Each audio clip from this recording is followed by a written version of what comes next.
Hello guys, for hour grand opening we have special guest. జనరల్గా మనకి పంటి నొప్పి వచ్చేంత వరకు మన డెంటల్ డాక్టర్ని గుర్తించాం అండ్ మన డెంటల్ కేర్ని కూడా చూడం. అలాంటిది మన దగ్గర ఒక స్పెషల్ గెస్ట్ ఉన్నారు who makes dental care easy and comfort. Welcome to ADS talk doctor Prashanti ma'am, BDS and expert in orthodontics. Thanks for inviting to ADS Talks. Thank you ma'am, thank you for coming. జనరల్గా మనం dental care గురించి మాట్లాడుకునే ముందు first మన ఆడియన్స్కి మీ గురించి just మీరు ఎక్కడ చదువుకున్నారు, తర్వాత మీ ఎడ్యుకేషన్ ఏంటి, తర్వాత మీ ఫ్యామిలీ బ్యాక్గ్రౌండ్ ఇదంతా. I'm Dr. Prashanti Kottagunla. నేను 2000లో BDS పాస్ అయ్యాను. తర్వాత ఆర్థోడాంటిక్స్ చేశాను. I been trained in it. 2001 నుంచి మేము ప్రాక్టీస్ చేస్తున్నాము. And my husband is also dentist. ఆయన స్పెషాలిటీ వచ్చి ఎండోడాంటిస్ట్. సో మేము 25 yearsగా ప్రాక్టీస్ చేస్తున్నాము ఇన్ నంద్యాల. యాక్చువల్గా ఇట్స్ బీన్ 2 years మేము ఇక్కడ ఒక బ్రాంచ్ ఓపెన్ చేసాం విజయవాడలో. And it's going very well actually. జనరల్గా మీరు ఎడ్యుకేషన్ అప్పటి నుంచి అనుకున్నారా నేను డెంటిస్ట్ అవుతానని, లేదా జస్ట్ అలా ఎడ్యుకేషన్ పరంగా వచ్చిందా? యాక్చువల్గా అయితే చిన్నప్పటి నుంచి కంపల్సరీగా డాక్టర్ అవ్వాలనే ఇంట్రెస్ట్తోనే నేను ముందరికి వచ్చాను. దాని తర్వాత ఇంక ఎడ్యుకేషన్లో ఎడ్యుకేషన్లో డెంటల్ని చూస్ చేసుకున్నాను. Okay, why dentistry ma'am? Why dentistry అంటే దీనికి ఒక చిన్న స్టోరీ ఉంది. యాక్చువల్గా I'm the only daughter for my parents. So వాళ్ళకి ఏంటంటే నన్ను దూరం పంపించడం ఇష్టం లేదని చెప్పేసి ఐ గాట్ గుడ్ ర్యాంక్. అయినా కూడా అది నాకు మా ఫాదర్ చూపించలేదు. తర్వాత ఒక 2 days ఇంట్లో బాగా ఫైట్ చేసి నిరాహార దీక్ష చేస్తే then he told okay I'll send for BDS అయితే ఓకే అని చెప్పేసి డెంటిస్ట్రీకి పంపించారంట. Okay I want to become a doctor. So fine it's okay అన్నట్లుగా డెంటిస్ట్రీలోకి చూస్ చేసుకొని వెళ్ళడం జరిగింది. ఓకే ఓకే ఓకే డెంటిస్ట్రీకి వచ్చిన తర్వాత స్ట్రగుల్స్ ఎలా ఉన్నాయి? Yeah, it's good. Actually, I enjoyed it. I have been passed out from Bangalore University. నందల్లో ప్రాక్టీస్ చేస్తూ దాని తర్వాత విజయవాడకి వచ్చాం. I'm born and brought up in Vijayawada. But after marriage we went to Nandyal. అక్కడ we kept the practice. My husband is the first endodontist in Nandyal and Kurnool district. We flourished a lot and even still we are flourishing there. Oh, great. Like family background. మా parents వచ్చేటప్పటికి my mother is a house wife, father వచ్చి టింబో business అనమాట. I'm the first person to enter in to this medical field in my whole maternal and paternal families నుంచి నేను first person to enter in to the medicine ఈ ఫీల్డ్లోకి. Timber నుంచి medical అంటే చాలా different categories, different segment అసలు. అవును. But in-laws side వచ్చేటప్పటికి మా ఇన్లాస్ ఇద్దరు కూడా డాక్టర్సే. So ours is the second generation. ఇప్పుడు మా అబ్బాయి is the third generation into medical field. Okay sir, మనం డెంటల్ కేర్ గురించి మాట్లాడుకునే ముందు ఇప్పుడు మన సొసైటీలో ఒక డెంటల్ కేర్ గురించి కొన్ని మిత్స్ అండ్ ఫ్యాక్ట్స్ ఉన్నాయి. ఒక రౌండ్ ఆడదాం. జస్ట్ దాంట్లో నేను కొన్ని క్వశ్చన్స్ అడుగుతాను, షార్ట్ వేలో చెప్పండి. అది మిత్తా ఫ్యాక్టా, లేదా దాని గురించి ఏదైనా ఎలాబరేట్ చేయాలన్నా.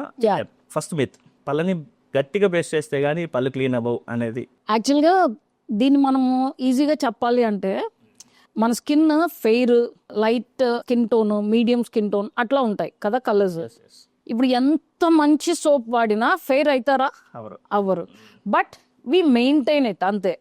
సో పళ్ళని ఎంత గట్టిగా బ్రష్ చేస్తే అంత తెల్లగా అవుతాయి అనేది ప్యూర్లీ అపోహ. బ్రషింగ్ అనేది ఎందుకు చేస్తాము అంటే డైలీ మనం ఫుడ్ తింటాము, ఎన్నో టీ కాఫీ తాగుతుంటాము, స్నాక్స్ తింటూ ఉంటాం. తిన్నవన్నీ కూడా ఈ పళ్ళ మధ్యలో ఒక్కోసారి ఇరుక్కుపోవడము, లేకపోతే బ్యాక్టీరియా ఫామ్ అవుతుంది న్యాచురల్గా. సో దీన్ని మనం క్లీన్ చేసుకోవడానికి మనం బ్రషింగ్ చేసుకుంటాం. కానీ బ్రషింగ్ చేయడం వల్ల తెల్లగా రాదు. Whatever it is we are maintaining it. గట్టిగా బ్రష్ చేయడం వల్ల మనకి తెల్లగా రాదు. ఇట్స్ ప్యూర్లీ అపోహ. Okay ma'am. జనరల్గా ఇంకొక మిత్ ఏంటంటే ఓన్లీ షుగర్ వల్ల మాత్రమే క్యావిటీస్ వస్తాయి. ఇది ఎంతవరకు? దీన్ని ఈజీగా అంటే ఎక్కువగా మాకు పేషెంట్స్ ఈ పాయింట్ మీద ఏంటంటే పిల్లల్ని తీసుకొస్తూ ఉంటారు. పేరెంట్స్ తీసుకొచ్చి మా అబ్బాయి చాక్లెట్స్ ఎక్కువ తింటాడు, ఐస్ క్రీమ్ ఎక్కువ తింటాడు, జంక్ ఫుడ్ ఎక్కువ తింటాడు, అందుకనే ఎక్కువ పళ్ళు పుచ్చిపోతున్నాయి అని చెప్పేసి పేరెంట్స్ ఎక్కువ కంప్లైంట్ చేస్తారు. బట్ ఐ సే ఏంటంటే పిల్లలు కాకపోతే ఎవరు తింటారు? Even we eat lots of sugars. ఇప్పుడున్న జంక్ ఫుడ్స్ అన్ని కూడా హైలీ షుగర్స్. బట్ ఇప్పుడు ఉన్న రోజుల్లో you can not avoid it also at times. ఏంటంటే షుగర్స్ తినడం వల్లనే పళ్ళు పాడైపోతాయి అనేది కాదు. నోట్లో ఎంతో బ్యాక్టీరియా ఉంటుంది, good and a bit of bad bacteria. ఇది మనం షుగర్స్ తిన్న తర్వాత యాసిడ్స్ కింద ఫామ్ అవడానికి బ్యాక్టీరియా అండ్ ది షుగర్స్ కలిపి యాసిడ్స్ ప్రొడ్యూస్ చేసి ఇనామిల్ని డ్యామేజ్ చేయడానికి ఫస్ట్ 20 minutes టైం పట్టుద్ది.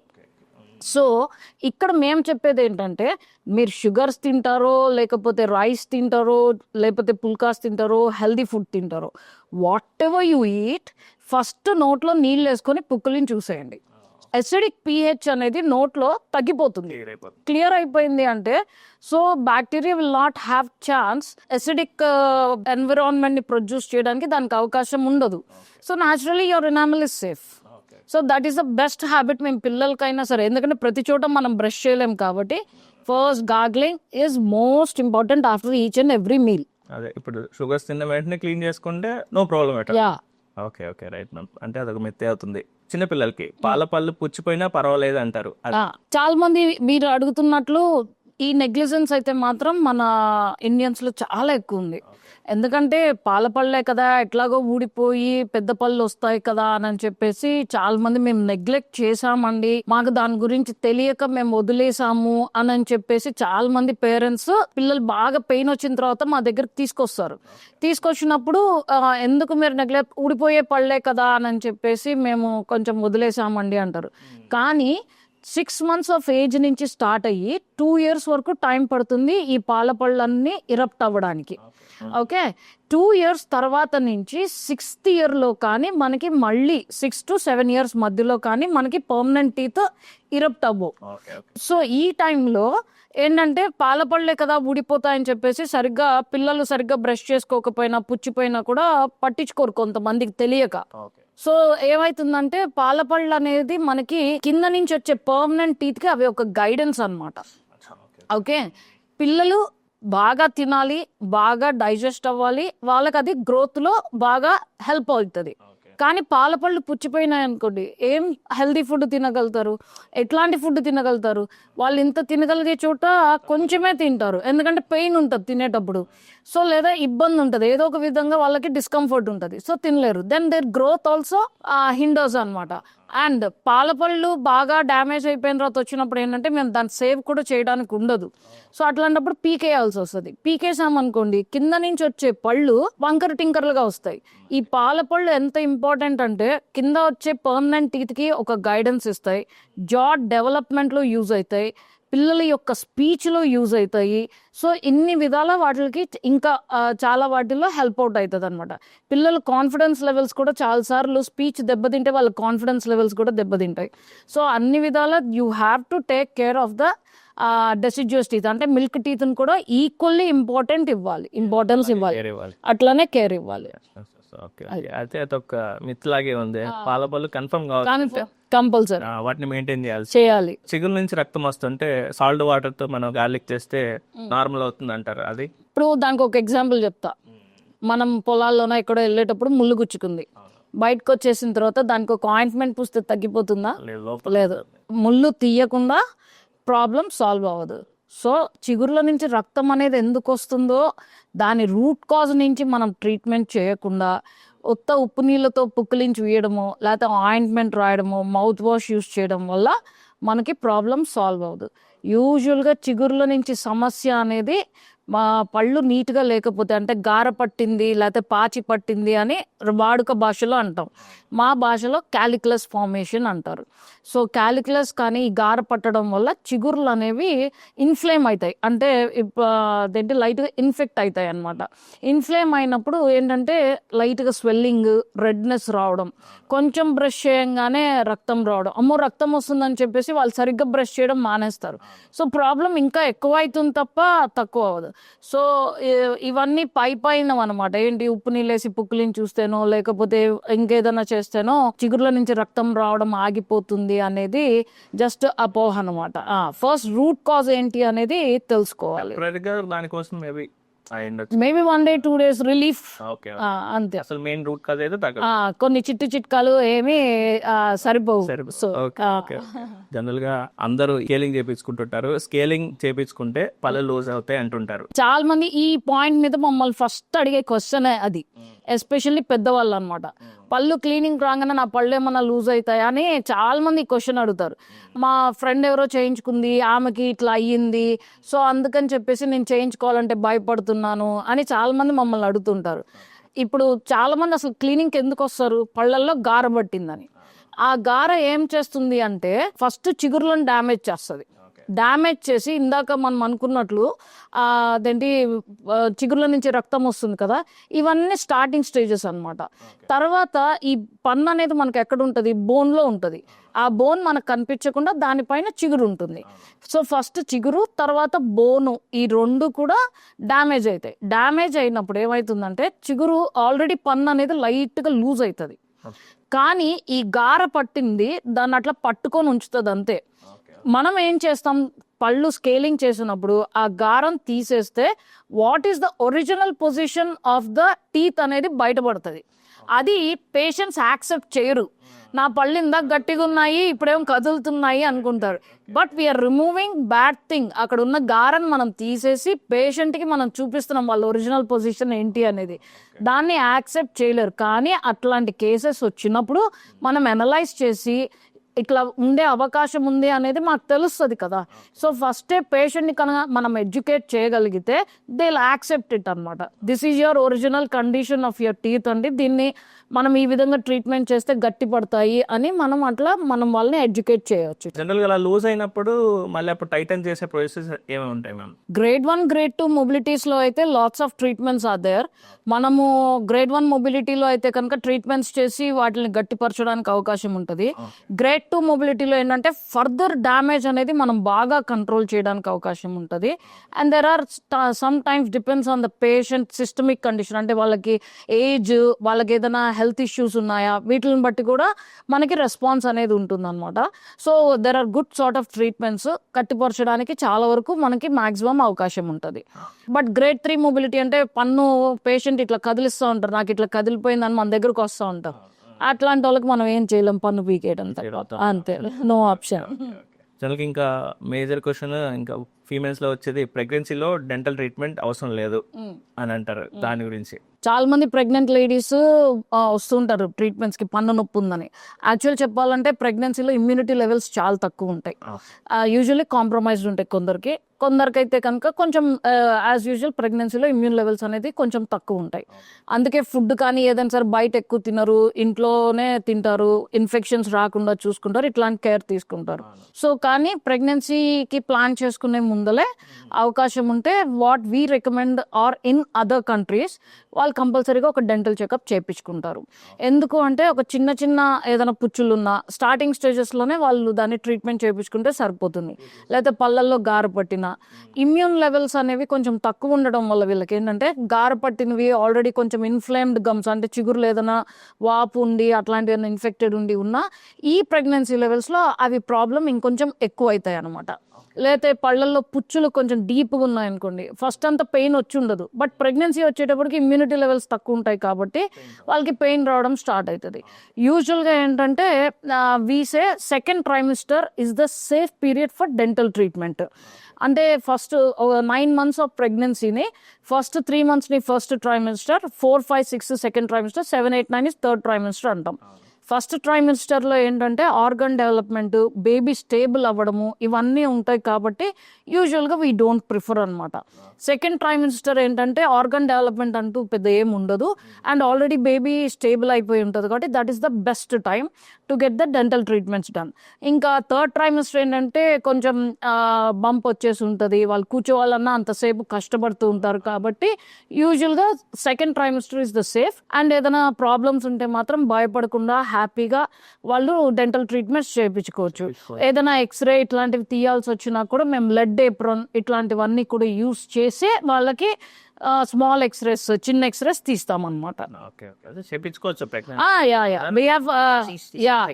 ప్రికాషన్స్ తీసుకుంటాము. అట్ ద సేమ్ టైం మేము ఎన్ఓసి తీసుకొని రమ్మంటాం, మళ్ళీ గైనకాలజిస్ట్ని కూడా మీరు తీసుకొని రండి, ఎన్ఓసి తీసుకొని రండి అని చెప్తాం అన్నమాట కంపల్సరీగా. వాళ్ళకి ముందర మైండ్ ఫ్రీ అవుతుంది. వాళ్ళ గైనకాలజిస్ట్ చెప్తే they will be more confident to get the treatment done. అట్లా. ఇంకొక క్వశ్చన్, మెయిన్ గా పళ్ళు వైట్ ఉంటేనే హెల్దీ పళ్ళు అంటారు. యాక్చువల్గా ఏంటంటే మనము ఈ సోషల్ మీడియా కావచ్చు, లేకపోతే ఆ ఫిల్మ్ ఇండస్ట్రీ అడ్వర్టైజ్మెంట్స్ ఇవన్నీ చూసి టీత్ వైట్గా ఉంటేనే అని ఆ మైండ్ సెట్లో ఉన్నారు. But never. యాక్చువల్గా చెప్పాలి అంటే స్కిన్ కలర్ ఎట్లయితే ఉంటుందో షేడ్స్, అట్లానే టీత్లో కూడా ఒక 24 to 26 షేడ్స్ ఉంటాయి.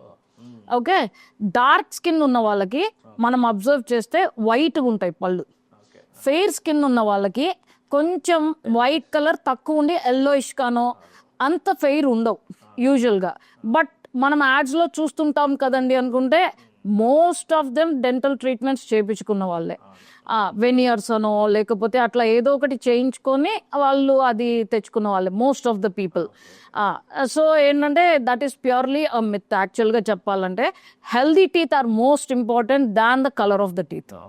కలర్తో సంబంధం కలర్తో సంబంధం అంతే అంతే, వంకర టింకర్ లేకుండా దట్ బూస్ట్ దేర్ కాన్ఫిడెన్స్ యాక్చువల్గా. దాన్ని ఇంకో అసలు మెయిన్ క్వశ్చన్ రూట్ కెనాల్ కోసం వస్తే, root canal is a painful process.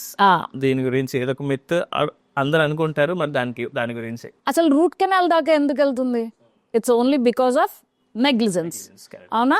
Once in 6 months ఒక చెకప్ చేయించుకుంటే ఏదైనా ప్రాబ్లం, పన్నులో చిన్న పుచ్చు స్టార్ట్ అయినా ట్రీట్మెంట్ చేయించేసుకుంటే ఒక ఫిల్లింగ్ రెస్టోరేషన్ అంటాం మా భాషలో, పేషెంట్స్కి అర్థం కావాలంటే ఫిల్లింగ్ చేయించేసుకుంటే పని అయిపోతుంది. నొప్పి లేదు కదా అని వదిలేస్తారు. బట్ దాంట్లో పుచ్చు ఫామ్ అయినప్పుడు ఆ బ్యాక్టీరియా ఊరుకోదు కదా, ఇట్ స్టార్ట్స్ ఇన్వేడింగ్, డ్యామేజ్ చేస్తూనే ఉంటుంది. పన్ను నొప్పి వచ్చిన తర్వాత అప్పుడు వస్తారు. మోస్ట్ ఆఫ్ ద కేసెస్లో 98% కేసెస్లో అయితే మాత్రము మనం రూట్ కెనాల్ చేయాలి అంటే ఎనస్థీషియా ఇచ్చి, లోకల్ ఎనస్థీషియా ఇచ్చే చేస్తాం. ఇట్స్ ఓన్లీ ఏంటంటే వాళ్ళ యాంగ్జైటీ ఫీల్ అవ్వడం కానీ, లేకపోతే చిన్న ఇబ్బంది ఉన్నా కూడా కొందరు సెన్సిటివ్ ఉంటారు బాగా, అట్లాంటి వాళ్ళు కొంచెం ఏమన్నా ఇబ్బంది పడతారేమో కానీ most of the cases they are painless. It's very rare cases అన్నమాట వాళ్ళు బాగా పెయిన్ అనేది ఫీల్ అయ్యేది. అంతే నార్మల్ గానే ఉంటుంది. అంతే అంతే. ఇప్పుడు నాకు నోట్లో ఏదైనా నొప్పి ఉంటేనే డెంటిస్ట్ దగ్గరికి వెళ్ళాలి, లేకపోతే వెళ్ళాల్సిన అవసరం లేదు. ఇది చెప్పాలి అంటే యాక్చువల్గా మన ఇండియన్స్లో తీసుకుందాం, 110 crore ఆఫ్ పాపులేషన్స్లో నాకు తెలిసి మినిమం 90 crore పాపులేషన్లో డెంటల్ ఇష్యూస్ ఉంటాయి. It's a survey. 90% of the పీపుల్లో మనకి ఏదో ఒక చిన్న ప్రాబ్లం అయినా లేకుండా ఏముండదు. But whereas in other countries dentist are flourishing like anything. వాళ్ళ అపాయింట్మెంట్ దొరకాలి అంటేనే చాలా కష్టం. ఎందుకు అంటే prevention is better than cure అని యూరోపియన్ కంట్రీస్ కానీ అవన్నీ కూడా ఫీల్ అవుతాయి. సో అందుకని వాళ్ళు ఏంటంటే ఒక చిన్న నొప్పి వచ్చినా అమ్మో 6 months అయింది ఒక డెంటల్ చెకప్కి వెళ్ళాలి అని చెప్పేసి వెళ్ళిపోతారు. But where that is lacking in our country at times. ఇప్పుడు బాగా జనాలు ఆ ప్రాబ్లం వచ్చిన తర్వాత ఎందుకులే అని చెప్పేసి ఇప్పుడు మనం ఎడ్యుకేట్ కనుక చేస్తే పేషెంట్స్ కూడా అట్లానే వన్స్ ఇన్ వైల్ మా క్లినిక్లో ఏంటంటే 6 monthsకి ఒకసారి రిమైండర్ పంపిస్తాం పేషెంట్స్కి. So that they may few members can turn up for a checkup at least. So once in while 6 monthsకి ఒకసారి చెకప్ చేయించుకున్నాం అనుకోండి, ఏదైనా సరే స్టార్టింగ్ స్టేజెస్లో ఉంటే కాస్ట్ పరంగా కావచ్చు, పెయిన్ పరంగా కావచ్చు, ఫర్దర్గా డ్యామేజ్ ఆఫ్ ద టీత్ అనేది కూడా ఏమీ జరగకుండా స్టార్టింగ్ స్టేజెస్లోనే మనం ట్రీట్మెంట్ చేయడానికి వీలవుతుంది. సో జస్ట్ డెంటల్ ట్రీట్మెంట్ కొందరు ఏమంటారంటే కొంచెం కాస్ట్ ఎక్కువ ఉంది అంటారు. Why is it costly? ఒక ఫిల్లింగ్తో అయిపోయే పని మనం రూట్ కెనాల్ తర్వాత క్యాప్కి వెళ్తున్నాం, naturally cost will be more. So prevention is better than cure. Starting stage అని చూస్తేనే మనకి అన్ని సాల్వ్ అవుతాయి, కాస్ట్ పరంగా కానీ లేకపోతే వేరే పరంగా. రైట్ అంతే. జనరల్ గా అయితే ఇది రూరల్ లో ఎక్కువ నడుస్తుంటుంది. మోస్ట్లీ ఆఫ్ అక్కడ చార్కోల్ తో కానీ సాల్ తో కానీ వాళ్ళు ఎక్కువ బ్రష్ చేసినప్పుడు టీత్ కొంచెం హెల్దీగా ఉంటాయి అంటారు. అదంత వరకు నిజం అంటారు? ఒకప్పుడు అంటే వీ డోంట్ హ్యావ్ దిస్ పేస్ట్లు అట్లా సమ్ అబ్రెసివ్ కావాలి, ఏంటి పళ్ళల్లో గారబట్టింది తీయడానికి అబ్రెసివ్ అనేది కావాలి కాబట్టి వాళ్ళు అట్లా యూస్ చేసేవాళ్ళు. బొగ్గు పొడి, ముగ్గు పొడి, ఇటుక పొడి అని చెప్పేసి వాడేవాళ్ళు. Still I know some villages ఇంకా యూస్ చేసే వాళ్ళు కూడా ఉన్నారు. వేప పుల్ల వాడతారు. అంటే వేప పుల్ల వల్ల మనకి టీత్ వైట్ అవుతాయని కాదు కానీ it's just an anti bacterial effect. ఎందుకంటే చేదు ఉంటుంది కదా, నీమ్ నుంచి మనకి ఎన్నో ఇవి ఉన్నాయి. So it's anti bacterial effect. But అది వాడే విధంగా వాడకపోతే ఇట్ క్రియేట్స్ ఇంకా ఎక్కువ డ్యామేజ్ని క్రియేట్ చేస్తుంది యాక్చువల్గా చెప్పాలంటే. అంతేకాని చార్కోల్ వల్ల ఎన్నో ఏళ్ల నుంచి నేను ముగ్గు పొడి వాడాను లేకపోతే బొగ్గు యూస్ చేశాను అని లేటర్ స్టేజెస్లో ఈచ్ అండ్ ఎవ్రీ టూత్ అరిగిపోయి మా దగ్గరకు వచ్చి పన్ను గట్టిగా ఉంటుంది కానీ పన్ను అరిగిపోయి ఉంటుంది. ఓకే ఓకే ఆ మెటీరియల్ వల్ల. సో అప్పుడు ఇంకా ప్రతి పన్నుకి మేము రూట్ కెనాల్ ట్రీట్మెంట్ చేసి క్రౌన్స్ వేసిన కేసెస్ ఎన్నో ఉన్నాయన్నమాట. సో అబ్రెసివ్స్ చాలా పేస్ట్లలో కొన్ని బరకగా ఉంటాయి, అవి కూడా వీ డోంట్ రికమెండ్ అనమాట. Paste should be smooth enough. Too much of abrasives పన్ను ఇనామెల్ ని డ్యామేజ్ చేసేస్తుంది. జనరల్ దీని నుంచి కంటిన్యూ క్వశ్చన్ ఒకటి ఉంటుంది మ్యామ్. ఇప్పుడు జనరల్ గా అందరికీ ఉండే క్వశ్చన్, జనరల్ అందరూ టీవీలో చూసి ఈ బ్రాండ్ అంటారు. జనరల్ గా మనం మార్నింగ్ చూసే దీంట్లో tooth paste and tooth brush ఈ రెండు మేజర్ ఇంపార్టెంట్. ఈ రెండు సెలెక్ట్ చేసుకునేటప్పుడు బ్రాండ్ ని చూసి సెలెక్ట్ చేసుకోవాలా లేకపోతే ఏ క్వాలిటీస్ చూసి ఈ రెండింటిని సెలెక్ట్ చేసుకోవాలి? ఈవెన్ బ్రష్ అయినా పేస్ట్ అయినా according to the age of the person. పెద్దవాళ్ళు వాడేవి చిన్నపిల్లలు వాడరు, రైట్? చిన్నపిల్లల్లోవి చిన్నవి size of the like toddlers ఉన్నారు, 6 months to 2 years బేబీకి పళ్ళు వస్తున్నాయి. సో పెద్ద బ్రష్ వాడకూడదు, వాళ్ళకి మదర్ చేయించాలి. ఫింగర్ కి వేసుకునే బ్రషెస్ వస్తాయి, ఎంత స్మూత్గా ఉంటుంది అంటే అంత స్మూత్గా ఉంటుంది. అట్లాంటిది మాత్రమే తీసుకొని బేబీస్కి అయితే అట్లాంటి బ్రషెస్ యూస్ చేయాలి. నెక్స్ట్ 2 years ప్లస్ వాళ్ళకి ఇండివిజువల్గా చేయడం అలవాటు చేయటం కోసం మినీ బ్రషెస్ వస్తాయి, అట్లాంటివి యూస్ చేయాలి. Depends according to the age అన్నమాట. అండ్ సెలెక్ట్ చేసుకునేటప్పుడు మనం కనుక చూసినట్లయితే hard, medium, soft, ultra soft అట్లా లేకపోతే సెన్సిటివ్ ఇట్లాంటి పేర్లు చూస్తాం. దేని మీద?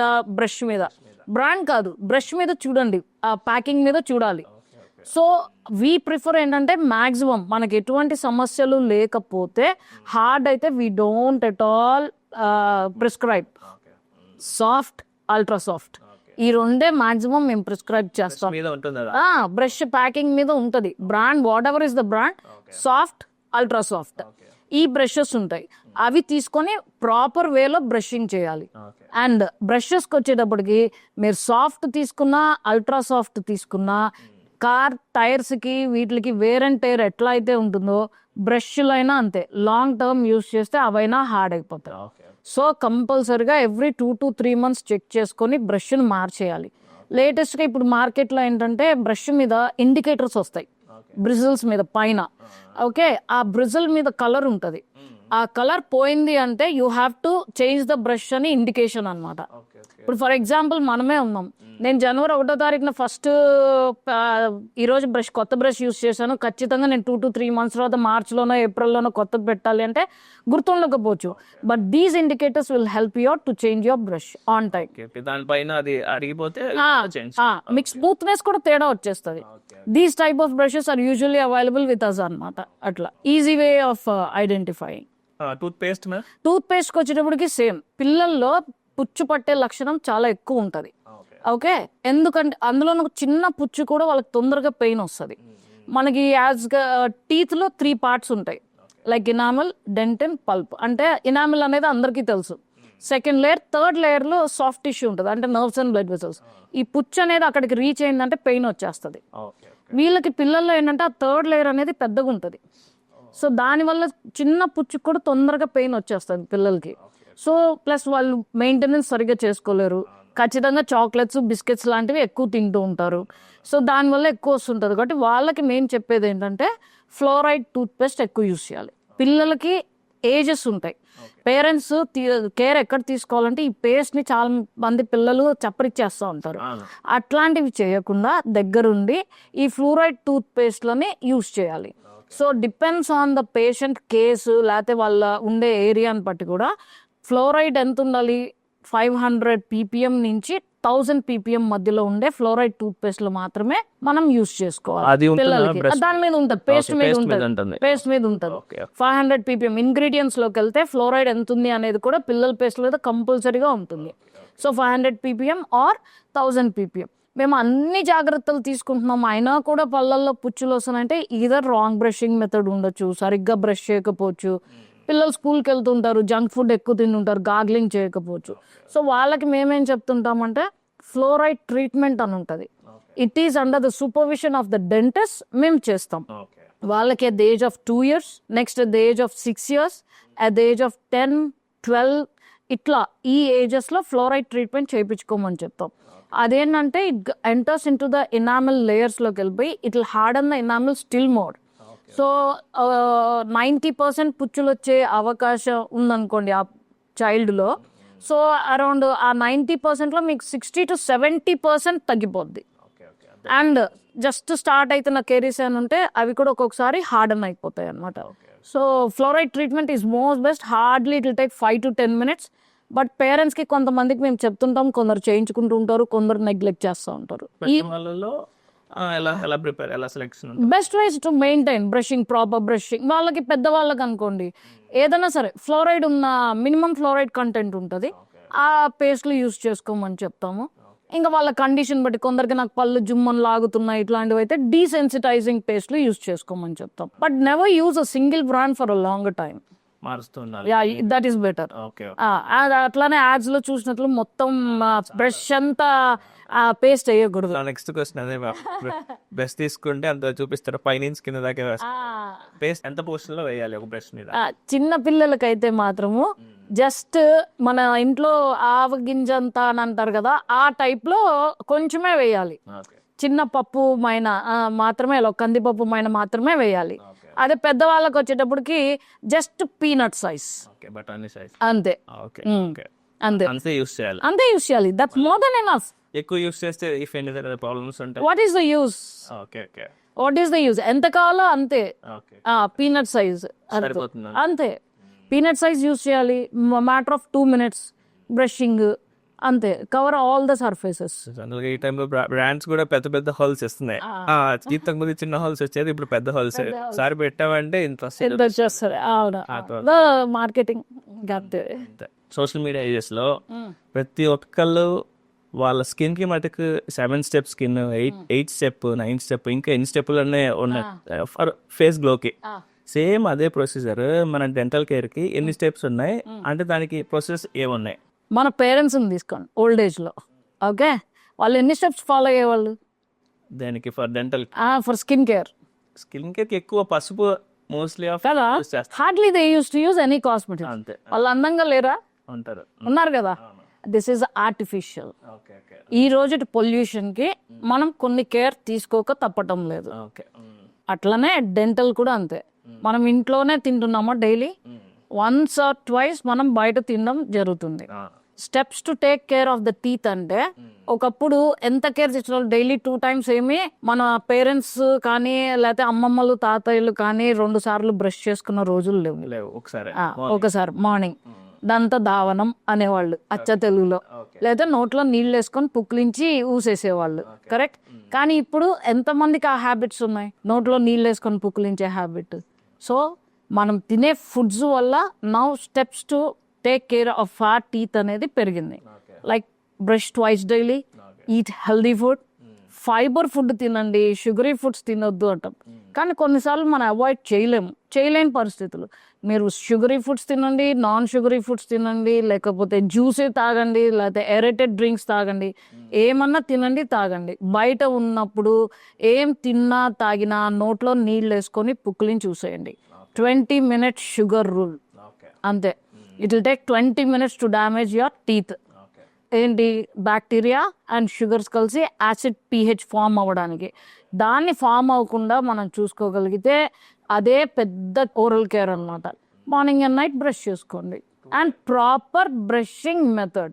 బ్రష్ చేసుకోమన్నామని వాటంగా ఉందని ఇటే తోముతారు, ఇటు తోమరు. ఇప్పుడు నా నెక్స్ట్ క్వశ్చన్ అదే మ్యామ్. జనరల్ గా 2 times బ్రష్ చేస్తున్నారు, ప్రాపర్ బ్రష్ ఎలా చేసుకోవాలి అనేది ఎంతసేపు చేసుకోవాలి, ఎలా చేసుకోవాలి? చెక్ చేస్తే నేను పళ్ళు క్లీన్ చేసుకోవడానో, డంటల్ చెకప్ చేయించుకోవాలనో educated people are coming now days. కానీ చెక్ చేసినప్పుడు ఏంటంటే వన్ సైడ్ చాలా నీట్గా ఉంటుంది, వన్ సైడ్ మాత్రం ఇంత గార పట్టేసి ఉంటుంది. వాళ్ళకి ఇట్లన్నా చేతి వాటం ఉంటుంది, లేకపోతే ఇట్లన్నా చేతి వాటం ఉంటుంది, లేదా they'll be thinking something, especially during brushing ఏవేవో ఆలోచనలు వస్తాయి. కాన్షియస్ గా అస్సలు బ్రషింగ్ చేయరు. అప్పుడు ఏంటంటే ఓన్లీ వన్ సైడ్ చేస్తారు. రైట్ సైడ్ నుంచి స్టార్ట్ చేసి మొత్తం అవుటర్ సైడ్ లెఫ్ట్ సైడ్ దాకా చేయాలి, లోపల పక్కన చేయాలి. అట్లానే మనం నవ్వులుతాం, దాన్ని అక్లూజల్ టేబుల్ అంటాం మేము. నవిలే చోట మనకి వెనకాల దంతాలు తీసుకుంటే ఇట్లా ఫ్లాట్ గా ఉంటాయి, అంటే వెడల్పుగా ఉంటాయి. సో ఆ పార్ట్స్ లో కూడా చేయాలి. Take 45 days to 3 months. ఇదే పద్ధతిలో కాన్షియస్ గా బ్రష్ చేయండి. ఎంతసేపు చేయాలని ఉంటాం? Time 2 minutes, 2 minutes. Hardly 2 minutes, అంతే. అంతకన్నా ఎక్కువ ఏం అవసరం పడదు. Soft brush, ultra soft or soft brush తీసుకోండి, పీనట్ సైజ్ పేస్ట్ వేసుకోండి. అండ్ బ్రషింగ్ వచ్చేటప్పటికి చిగుర్లకి పన్నుకి మధ్యలో 45 degrees యాంగులేషన్ లో పెట్టండి. పెట్టి జస్ట్ వన్స్ ఆర్ ట్వైస్ ఇట్లానే కిందకి అనేసేయాలి. పనీస్ కింద అనేయాలి. పై అయితే కిందకి, కింద అయితే పైకి. సో అప్పుడు ఏమవుతుందంటే చిగుర్లు మసాజ్ అవుతాయి, టీత్ క్లీన్ అవుతుంది, టీత్ పళ్ళ మధ్యలో ఏమన్నా ఇరుక్కున్నా కూడా క్లీన్ అయిపోతుంది. చిగుర్లు మసాజ్ అయినాయంటే బ్లడ్ సర్క్యులేషన్ పెరుగుతుంది. బ్లడ్ సర్క్యులేషన్ పెరిగితే naturally your teeth are strong. Okay, overall health follow అయిందంటే అంతే. Okay okay okay ma'am, thank you ma'am for. ఇంకా మనం కంటిన్యూ చేద్దాం తప్పకుండా. జనరల్గా ఎపిసోడ్స్ చేసుకుంటూ వెళ్దాం. డిఫరెంట్ క్వశ్చన్స్ తో వచ్చి మన ఆడియన్స్ కి డిఫరెంట్ గా జనరల్గా ఓరల్ హెల్త్ ఎలా ఫాలో అవ్వాలి, ఏం చేస్తే బెస్ట్ ఉంటుంది అనేది కమింగ్ ఎపిసోడ్స్ లో మనం ఇంకా చెప్తాం. Thank you ma'am, thank you for coming. Thank you for inviting me to ADS Talks.